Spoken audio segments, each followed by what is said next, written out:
Hello and welcome to the Walk Around Podcast, powered by JM&A Group. If you are in the automotive business, this is the place to be, and especially with today's guest. I am one of your hosts, Mark Spoto, joined as always by Elliot Schor. Hey now. And today we are welcoming Ken Ganley, who is president and CEO of Ganley Automotive Group. You know, Ken is just a car guy through and through. Yes. He came up in the business. He now operates an automotive group that is in the top 15 of the automotive groups across the United States. They are in acquisition mode. They are across all brands, all models. I think they're up to around 50 stores now. He's just an incredibly insightful and humble dealer that I think we could all learn from. And very engaging. That was a really fun podcast. Learned a lot, joked around a lot. We've settled who's the best basketball player of all time. It's been settled. I mean, it is now. They can stop debating it. Yes. On ESPN. I'm not sure they day. will, but it's been settled. Yeah. So you're going to enjoy this one. Let's take a walk around with Ken Ganley. Well, Ken, thank you so much for joining us on the podcast. It's great to have you. Thanks for carving out some time for us. It's really great to have you on the show. Yeah, you got it. Appreciate being here, and thanks for the invite. Of course. You know, Elliot and I were talking just about, well, first of all, it's great to have a dealer's voice. It's been a while. Back on the program. It has been a while. We talk a lot about dealers. That's right. Now we were talking with a dealer, which is awesome. Elliot and I were talking about this business and just how crazy it's been. It's been a roller coaster. I mean, you know, the car business is always kind of wild in a sense, but the last 3 years in the car business have been unprecedented in many senses. And, you know, from the perspective of if you joined this business, say in 1993, right, you would have had 30 years in the business. You'd have never seen inflation ever. Right. And you would probably consider yourself an expert. But beyond all that, you got modern retail, you got the shift to EVs, you have labor shortages, parts shortages. Pandemic. Right? Selling virtually, you know, not being able to open your stores. Yeah. So, I mean, we really were just curious. How are you doing out there? Like, how are you managing? How are you, Ken? Are you doing all right? You know, we're doing great. It is unbelievable what we've been through and come out of. You know, I often say to myself, in my wildest dreams, would we ever have no inventory? Would grosses be, you know, as high as they've gone? You know, would our business change so dramatically like it has? You couldn't possibly imagine that this would have happened. Right. And it's, you know, it's been good. You know, it's just it's a different way of doing business. And, you know, on some level, we're not out of it. You know, we have dealerships. Last night, one of the Kia stores said to me, we're down to 5 cars. And wow. So it's still an issue, right? But I guess it's a good problem to have, you know, certainly lower floor plan expense. And, you know, there's some good things that go with it. So if you could wave your magic wand, right, and thinking about some of the lessons from the pandemic in terms of modern retail, inventory supply, as you're mentioning, you know, from an inventory perspective, would you want to keep this just-in-time sort of method, or do you think there's probably an optimal level of inventory we need to keep on lots? Well, you know, with interest rates rising like they have been, I absolutely would love to keep it just in time. You know, it's when rates were so low and you would stock tons of cars, you know, you didn't feel it. You know, you would have enough floor plan credits. It would always take care of the inventory. But now that rates are on the rise, you know, I'm just fine with having just enough cars each month. You know, do you need 4 and 5 and 6 months of supply? No.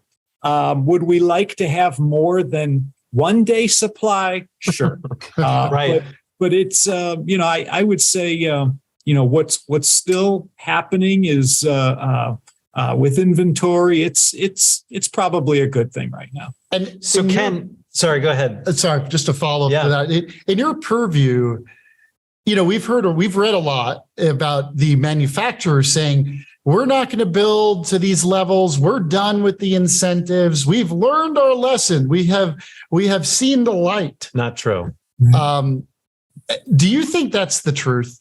Do you think, where do you see that going? I think every manufacturer is different.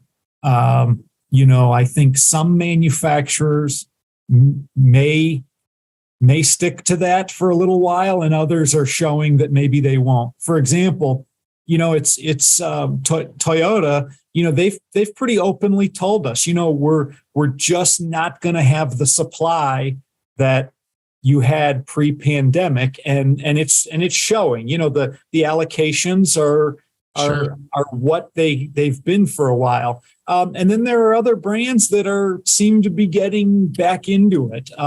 So I think it all comes down to the manufacturer, each individual one. So Ken, I was going to ask, you're speaking about high interest rates and low supply. The thing we're hearing a lot about, in particular in today's environment, is affordability for the customer. So what are some things that you guys are doing, or some advice you may have for your fellow dealers to overcome those affordability issues with customers? Well, used cars are at an all-time high, right? And new cars, I guess you could say, are also at an all-time high.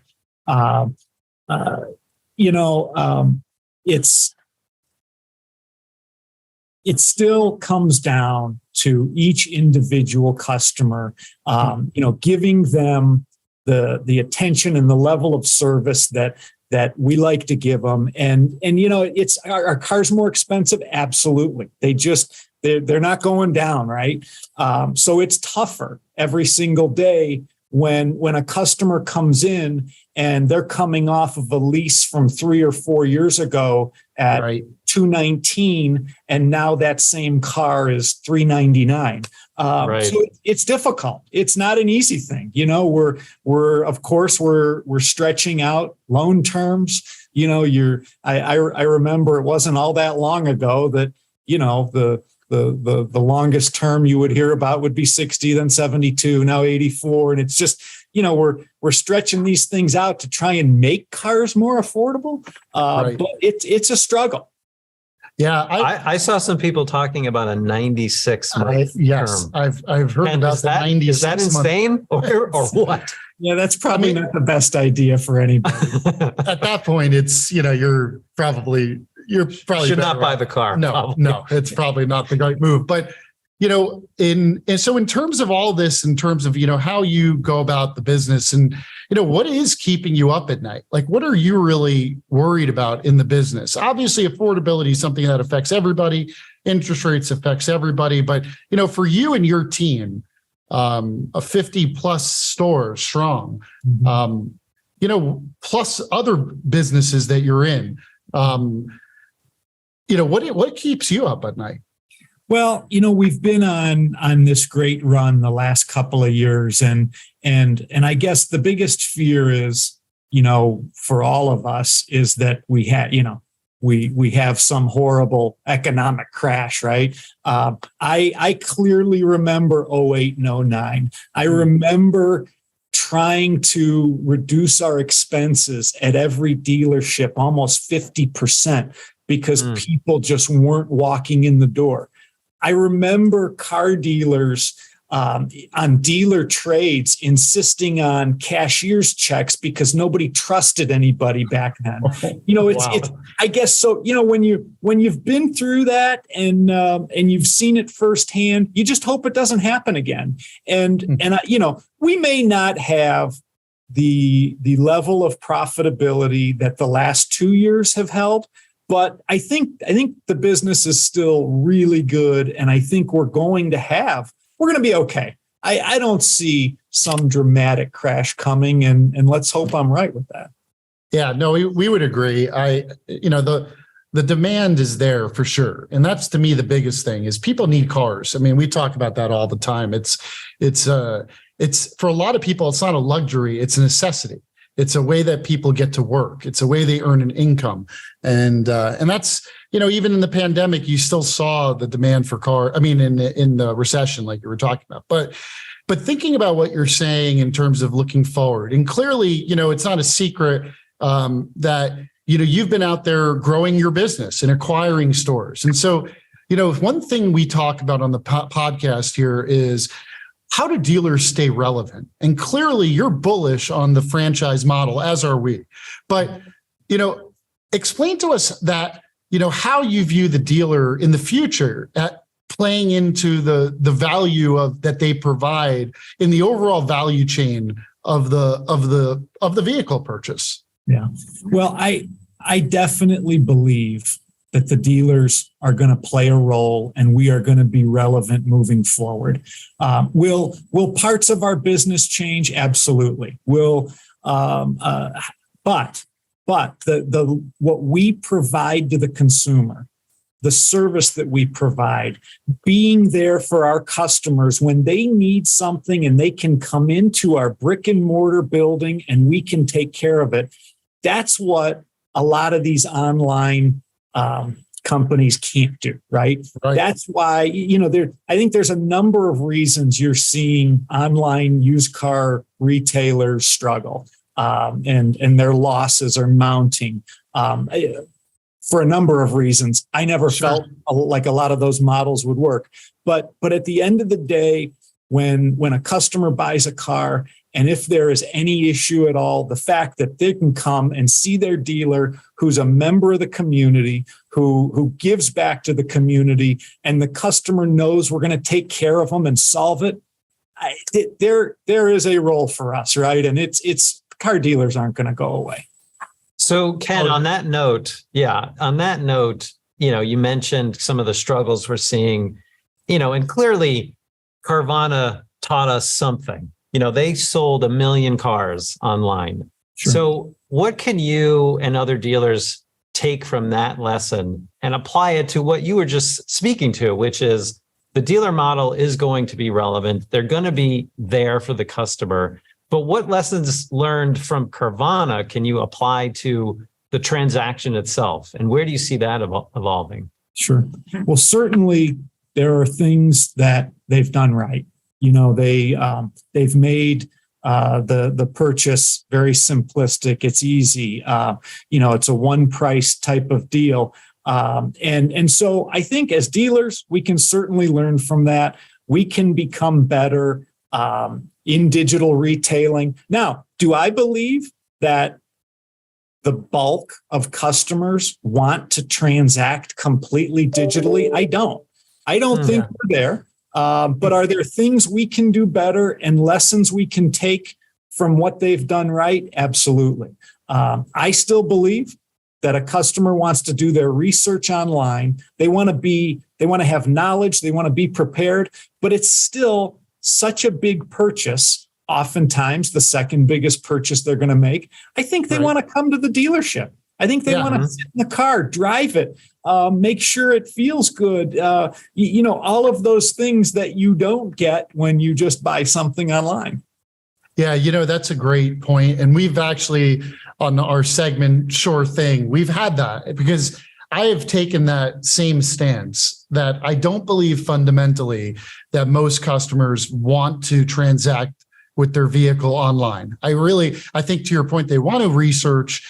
They want to be comfortable going in and out of the dealership and not maybe feeling like they're going to be helped at the dealership and not be sort of taken advantage of. But I agree with you. And in fact, it's always funny, because there's a lot of research that you can find online about how the younger generations want to transact.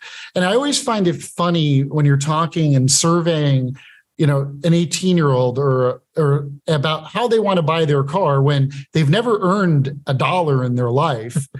They've never purchased a car before. And so they don't really understand how big of a purchase it is and how impactful it can be, which I think is really what you're trying to hit on. Is it's a big deal to buy a car, especially now. Average transaction price is over $50,000 now.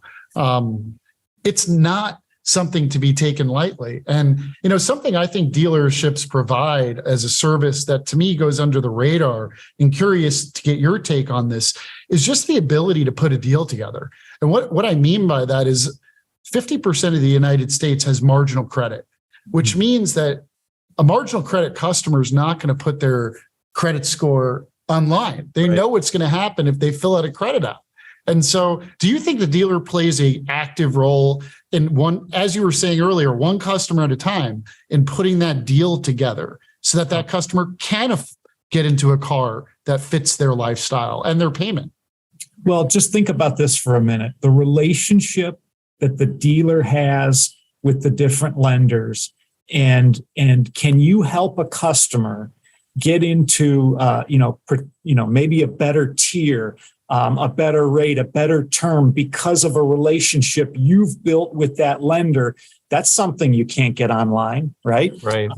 I was at our new Kia store in Florida recently, and the general manager was working with Kia Finance to make a deal come together and happen, and that's the personal side of the business that Definitely. that's never going to happen digitally. That's right. And that's a service that to me goes under the radar as a value the dealer is providing. Right. That is a real service. It's tangible. It has real value for many customers. I think when you think about these digital retailing platforms, it's always funny when they give you the demo and it's like, all right, so we have John who's got 840 credit and he's leasing his 7th Camry in a row. Right. And it's like, always the perfect scenario. Sure, that's a simpler transaction. It's always funny, but I'm sure you see those scenarios, right? I'm sure you get solicited by all sorts of people all the time who come in with these ideal scenarios that maybe aren't rooted in what really takes place. Elliot, that leads me to a question we were having or discussing for Ken. I'm sure people are coming to you all the time with technology solutions. How do you sit back and evaluate the technology space when it comes to a dealer's business right now? Because there's so many options. There's just literally thousands of tools and technologies that a dealer could utilize. How does it not get overwhelming? Well, I'll tell you this. For me, I surround myself with people a lot smarter than me when it comes to technology. So I don't sit through all of the different presentations. And yeah, there's 50 different tools that all do the same thing, and it's very very difficult. We try to make good decisions. We look at a lot of different vendors all the time, and we just try to say to ourselves, is this going to work for us? Just yesterday we had a long talk with a vendor, and their product we were using it at one store and we just didn't see it, fitting into our future, and had to let them know. But I certainly don't do it myself. I have a lot of good people that help me with it. Well, I'm so glad you brought up good people. Yes. Because that leads us to another topic we were chatting about. We did a little research, and we won't share the numbers per se, but something we found very impressive with your organization, right, that Mark found. I'll let Mark ask a question. Well, I think it's not a secret that you guys have a great track record when it comes to tenure. Mm-hmm. And in particular, as you guys grow and acquire more stores and grow your business, how do you look at, first of all, what do you do differently to retain that talent? Because we were amazed at the tenure of some of your leadership. Clearly you're inspiring them to stay with you. And I use the word inspire, not pay, because we've learned it's not about the pay. Right. It's much more about having a higher purpose. So I think this could be a good lesson for other dealers. So what are you doing differently when it comes to attracting, retaining talent? And then does that change at all as you grow and acquire more business? Well, and thank you. I appreciate you noticing that. We do have a lot of very long-term team members, general managers that have been with us 20, 25 plus years. First of all, I'd like to think that we treat our people pretty good. I think I'm pretty easy to work for. I often say, if I was a general manager, I think I'd want to work for me because I'm not too difficult. But we believe strongly in promoting from within in every single facet of the business. So we love it. I love it when a lot attendant or a porter says to me, my dream is to get into sales. And boom, that immediately, I want that person in our sales training program. When I visit a dealership this past Saturday, a salesperson grabbed me at one of the stores and said, what can I do to move up? No problem. If you perform at your store, we're going to put you in our MIT program, our managers in training. And I love to see salespeople grow into finance people move to sales management. Recently, we just made a number of moves. I think we promoted 7 people overall, including general managers, F&I managers to sales managers. And I think when you provide that opportunity for growth, that's really, isn't that what, not everybody wants it, but for those that want to grow with the company, we're pretty active, and I think we were constantly putting opportunities in front of people. So Ken, something that Elliot mentioned about, maybe not everything is all about the pay plan. Yep. We've talked with other organizational and training experts, and they kind of run through a list for us about things that really matter to people, about their relationship with their boss, the amount of communication they're getting, upward mobility, as you were just speaking, training, flexibility in their schedules, and sort of work-life balance. Are those some of the things that you guys look at as well, besides the pay structures? Absolutely.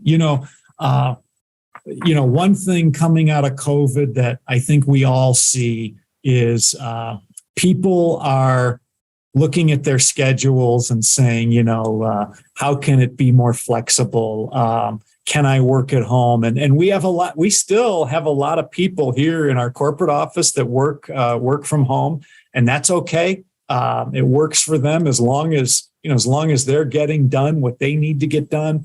And I, over the years, when I think about this, I laugh sometimes. Years ago, when I was a much younger car guy, I thought you had to work 7 days, work till 10, 11, 12 at night to be successful. And when I stopped doing that and stopped going, it was funny. I think we sold more cars and made more money when I wasn't around as much, but I truly believe you got to have a work life, a personal and work balance. I often say to our team members, listen, you're only going to be good here at work for us if things are good for you at home. So you can't work yourself to death and then have an unhappy partner, spouse, kids, that sort of thing. And I want people, go to your kids' games, right? Go watch I had someone say to me, "Oh, I haven't been to it." I said, "Get out of here. Go right. Watch a dance recital," Which, and honestly, and all of this is awesome, but it is refreshing to hear this coming out of a car dealer, because it's not the norm. It isn't the norm. And we know that. And, but even if I could give you kudos, just something that I heard in there is, just to me, the environment that you're creating where your your associates or team members at all levels feel comfortable walking up to you as you're walking through a store. To me, that in and of itself is to me something, is a lesson in management of the environment you create. Right. That people feel comfortable walking up to you and asking questions. So Is that a very intentional thing, walking around, getting to know people or having an open door policy? I know people say that, but how many people truly have it? I wouldn't have it any other way. It's just how I'm built. When I was 15, 16 years old, I remember being a porter and, kind of being intimidated, by the general manager or the sales manager. And I've always wanted things to be, different. And, I have no problem at all. I want people to come up and tell me how things are going. And I like saying to somebody, what can we do to make your job a little better? Recently, I was walking the lot in Newport Richey at the Florida Kia store, and a lot of tenants said to me, if we could get a couple of fans and put them in the ceiling, it would make our job so much easier. I said, that's easy. That's a done deal. Let's go buy the fans right now. You want to have that interaction, and you want people to, whether it's good or bad. And if it's not good, then let's fix it. Let's figure out how to make you happy. That's awesome. Yeah, it's such a refreshing. It really is. So I think let's switch gears a little bit. You want to go to EV? Yeah, let's do that. Yeah. So, you've mentioned Kia several times, clearly a leader in the EV space. We talk with a lot of, industry experts about electric vehicles and their rise, and clearly they are coming. And I guess our question is, how are you preparing your stores? How are you preparing your people? How are you going about preparing for that customer, the vehicle, and everything in between that's going to go along with EV sales in volume? Yeah, we're spending a lot of money on our infrastructure, as are, I'm sure, all car dealers. In different parts of the country, obviously, EV is dramatically different. Now, in Ohio, I'll give you an example. Columbus, 2 hours south of Cleveland, it's a bigger EV town. They're selling more EVs. Their infrastructure is a little further ahead than maybe here in Cleveland. Oftentimes, we're seeing our stores dealer trade EVs into Columbus and just getting back, normal gas cars. But we all know it's coming. Are we there yet? No. And do I think Toyota is taking a great approach by saying, look, we're gonna dominate hybrids, but we're going to be prepared, and we're going to be ready for EVs when the infrastructure's there. I do think that approach is the way to go. Yeah, it gets kind of scary hearing some of the manufacturers saying we are going all this direction. And, it's interesting, having also had Toyota roots in Southeast Toyota in one of our companies. One of the things that always frustrated me was the lack of a convertible by Toyota, right? And you ask yourself, well, why don't they produce a convertible, or haven't in many years now? And you talk to the Toyota people, the leadership there, it's just not profitable. And they run a business, and then you look at some niche players that have 5 convertibles on the market, and it makes you wonder and pause. And I think that's what you're alluding to with Toyota is, a profitable growth strategy, right, that matches the demand with the supply. Yeah, let's face it, Toyota doesn't make too many bad decisions, right? They when you look at the last 20, 30, 40 years, it's usually worked out pretty well. And I think their approach is spot on. Yeah. Ken, I'm curious, you're a car guy at heart. I'm sure you love to drive. I'm sure you love the sound and the feel of the engine revving. What's your personal thought on EVs? Have you driven a lot of them? How do you think they perform? Yeah, I have not. I'm a big engine, gasoline V12 kind of guy. I also think on some level I would probably be that consumer that would have range anxiety because I drive a lot.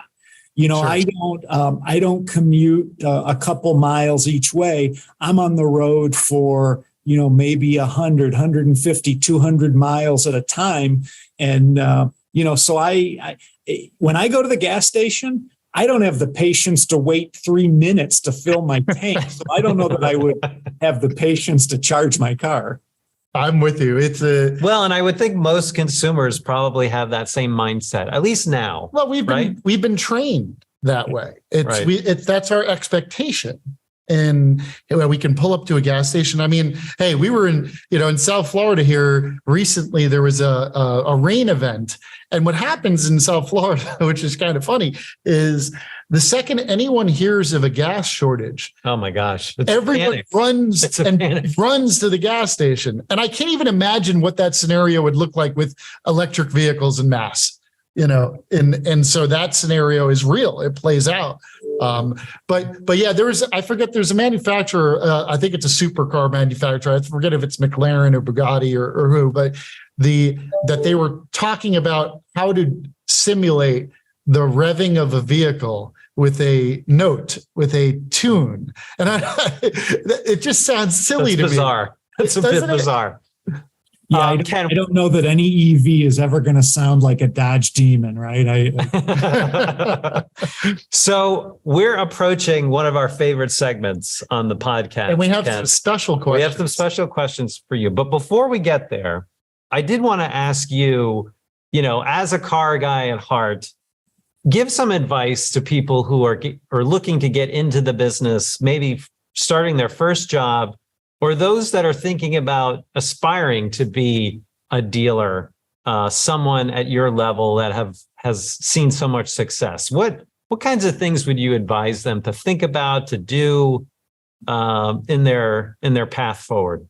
Well, I think our business is the greatest business in the world. I every month I like to stop in at our sales training here in the building and talk for a few minutes to all of our new trainees. And I love telling them, when in our business, when you're selling, there's no limit. It's very different than a $50,000 a year job where your limit is $50,000. We have no limit. You can be as great as you want to be. You can earn what exactly what you want to earn.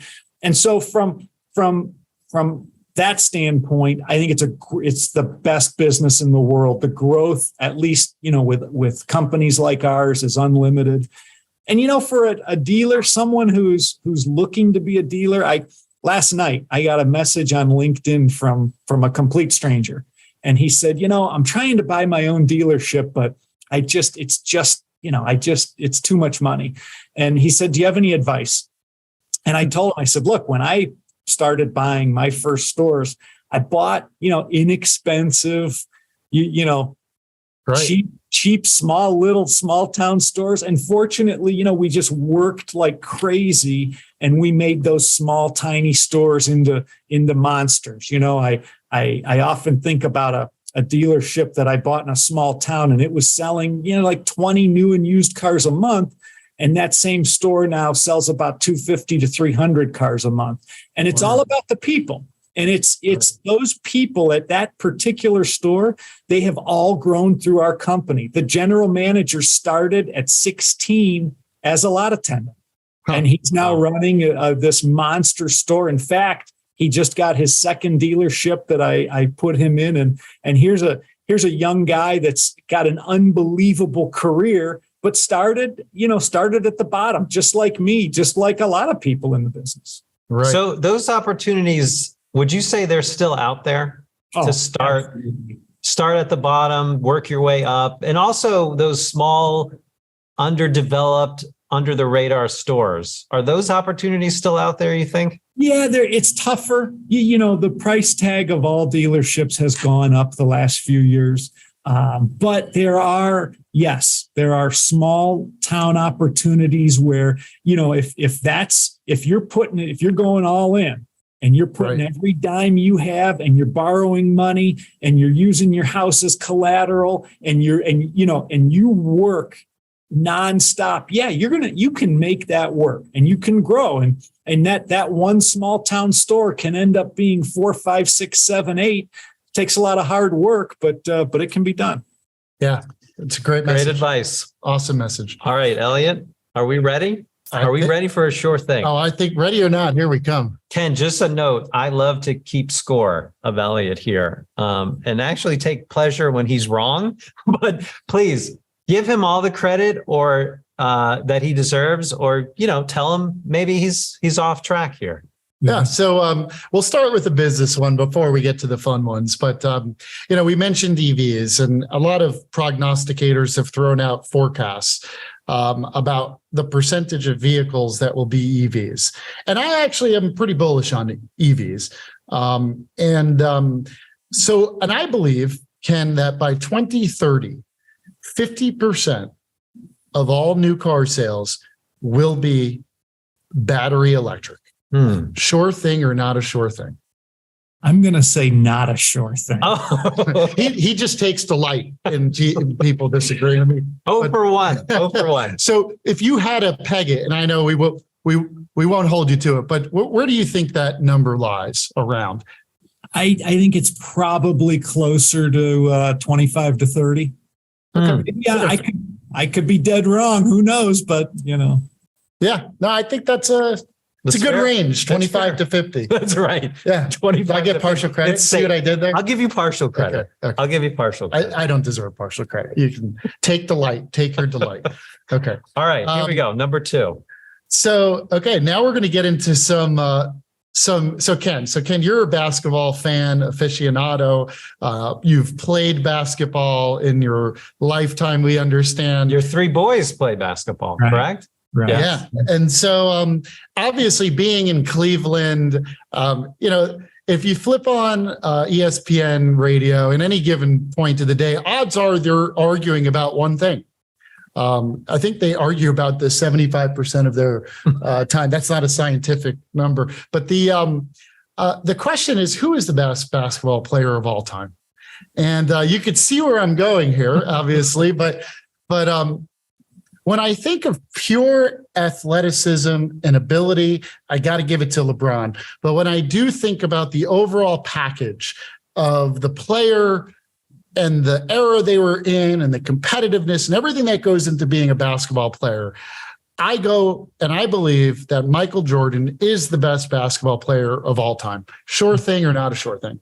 That is absolutely a sure thing. There you go, Elliot. Are they going to let you back into town with that answer? What are your thoughts on LeBron, Ken? I mean, obviously he's awesome, right? And it's funny with my kids. My boys are 21, 19, and 16. They didn't see Michael Jordan live, right? They didn't, but they know LeBron, right? So they look at LeBron and they say, well, how could this Michael Jordan guy have ever been this good? But I think those of us who are old enough to remember Michael Jordan coming out of North Carolina, and that's another thing. Don't forget, he played in college, right? And I don't know that there'll ever be another like him. My vote always goes to MJ. So it's funny you say that, because my 10-year-old son, he is insistent that Steph Curry is the best basketball player ever. Same with my 16-year-old. Really? He recognizes that LeBron is amazing, athleticism. Michael is kind of the history, but Steph, best shooter of all time. And there's so much about shooting now that young basketball players value more than some of the things that maybe LeBron or Michael were really good at. Yeah. But I do joke around with my son, though, when I talk about Michael Jordan, and I say, what were those sneakers you wanted me to buy you? Were they LeBron's or Steph? Oh, no, they were Jordans. That's right. So he really is the GOAT. All right. You're 1 for 1. Well, 1 for 2. 1 for 2. 1 for 2. All right. We had a follow-up basketball question. So Mark and I actually play basketball together, or we play pickup hoops together. Yes. And we always get into this. We have a very niche league. Very niche. But 45 to 52-year-olds. And occasionally we let some teens and 20s just to put us in our place and keep us sober us. Yeah. But We always get into this debate in playing a 3-on-3 half court.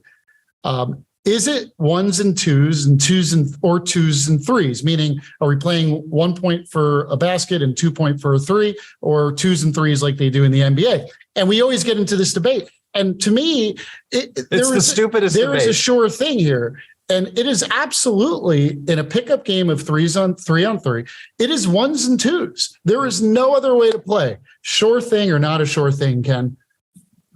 Well, I'm going to agree that it is a stupid debate, but I will go with a sure thing. Yeah. All right. Thank you. It's settled then. It's settled. It's settled.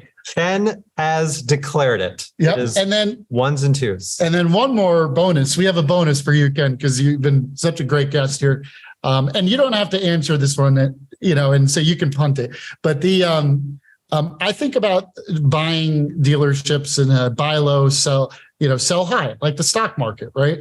When I think about the brands out there, and maybe playing a little bit into, Mark's question about that operator who wants to get into the ownership business and buying low. And so when I think about the brands out there that I would buy low on right now, to me, it's a sure thing that I would be targeting Nissan as a buy low candidate. Sure thing or not a sure thing? Definitely a sure thing. It's Nissan is they're on their way back up. There were certainly some rocky years, and I have 3 Nissan stores. I've lived through it. I sold Nissans when I was 16 years old, but it is definitely a brand that I think is a little bit more on the affordable side when it comes to blue sky and has lots of upside. Elliot, you finished strong. That was a strong, sure thing. Very good finish. Thank you, Ken.